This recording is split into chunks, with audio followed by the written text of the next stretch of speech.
बिल्कुल बिल्कुल। मनोज, आपसे भी हम इसी बात को आगे बढ़ाएंगे, कितना बड़ा चैलेंज रहेगा अगर वो अपनी पार्टी बनाते हैं, क्योंकि इस्तीफों का दौर तो हम देख रहे हैं, कई अहम नाम जो है वो भी साथ खड़े उनके नजर आ रहे हैं, लेकिन चैलेंज भी बड़ा है।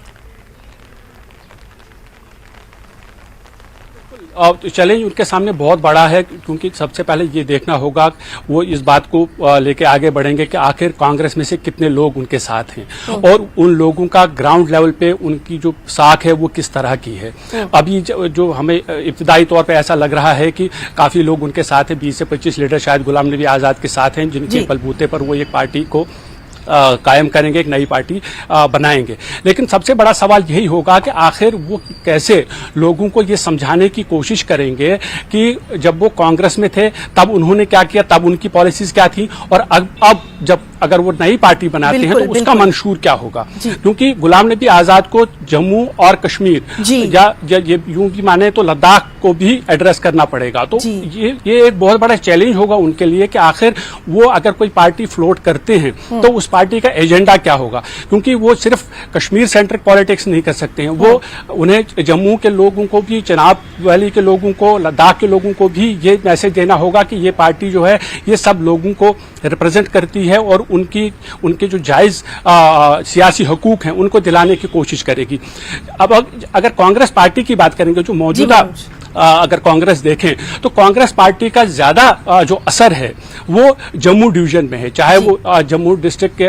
आसपास हो या फिर जम्मू के इलाके हों या फिर चिनाब वैली के इलाके हों। ज्यादातर एमएलए जो पिछली असेंबली में थे वो इन्हीं इलाकों से थे। तो गुलाम नबी आजाद को ये तय करना पड़ेगा कि आखिर वो जम्मू में अपनी पार्टी को ज्यादा मजबूती से देखना चाहते हैं या फिर कश्मीर में जो उनकी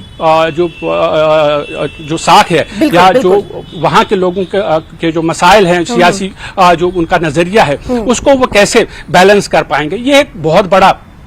एक उनके लिए चैलेंज होगा। लेकिन मैं आपको ये बता दूं कि ये जिस तरह से कांग्रेस पार्टी में ये बहरान आया है उसका सीधे तौर पे ये कहा जा सकता है कि बीजेपी को एक फायदा मिल सकता है, क्योंकि जैसे मैंने कहा कि कांग्रेस पार्टी का जो असर है वो जम्मू खित्ते में ज्यादा रहा है और बीजेपी का जो ज्यादा असर है वो भी जम्मू खित्ते में है। यानी ये दोनों पार्टियां एक दूसरे के आमने सामने रही हैं यहाँ पर, और जिस तरह से आज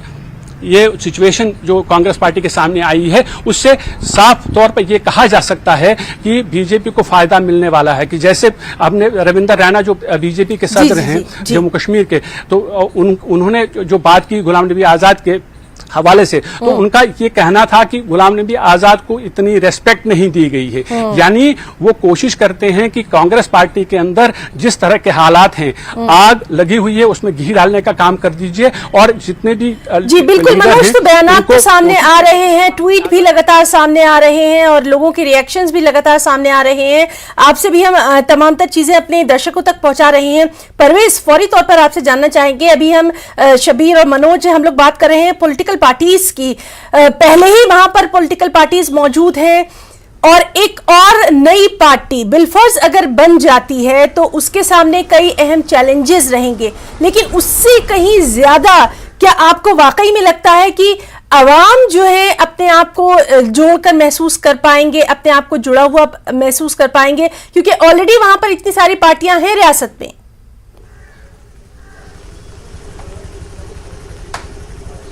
बिल्कुल है ना, जैसे मनोज अभी कह रहे थे कि काफ़ी चैलेंजिंग रहेगा गुलाम नबी आज़ाद के लिए कि वो दोनों कॉन्स्टिट्यूंसीज को एड्रेस करना, चाहे वो जम्मू रीजन की बात करें या कश्मीर रीजन की बात करें या फिर लद्दाख जो कि अब अलग यूटी है उसको एड्रेस, वहाँ के इश्यूज एड्रेस करने का एक बहुत बड़ा एक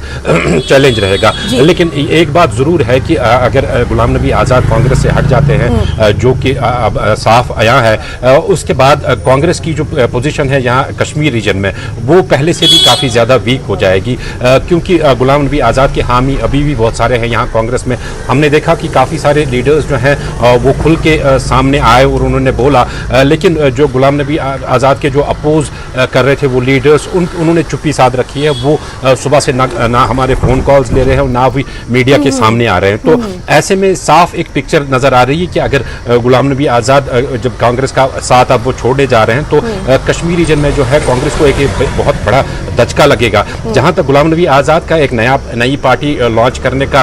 ताल्लुक है, तो कश्मीर रीजन में जो एस्पायरेशंस हैं लोगों के, उनको एड्रेस करना गुलाम नबी आज़ाद के लिए बहुत एक मुश्किल टास्क होगा, क्योंकि यहाँ के एस्पायरेशंस जो है वो डिफरेंट है जम्मू रीजन से। जम्मू रीजन में जो लोगों के जम्मू का जो चैलेंज है वो डिफरेंट है